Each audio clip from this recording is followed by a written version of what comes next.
Це транспортно-заряджаюча машина від комплексу «Сонцепьок». В цьому комплексі є 3 машини – транспортна, самопускова машина та транспортуюча.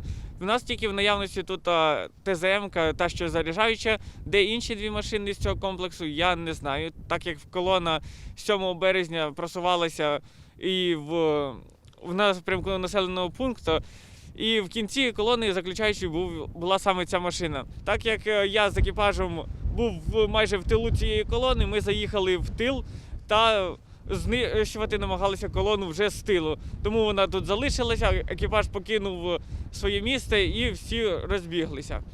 Вона тут досі стоїть, тому що в ній зараз несправний АКБ, тобто їх взагалі немає.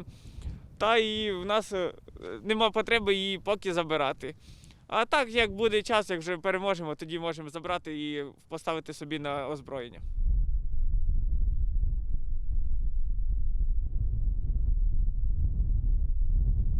Довкола всюди є кинута техніка. Якщо ми проїхали чуть-чуть далі, там був Т-72 кинутий, чуть-чуть далі ще є. Раніше був Урал, там знаходився з мінометом.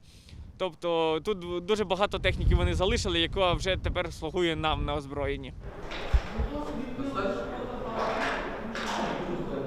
Трішки трофеїв з віджатої в москалів мотилиги, яку вони кинули під час бою. Також в ній були трофейні гранатомети «Шмель» на російській. Це термобаричний гранатомет, який випалює все навколо 50 метрів від місця попадання. Воно знаходилось у нас в мотилизі і їхало знищувати нас. Тепер буде знищувати москалів.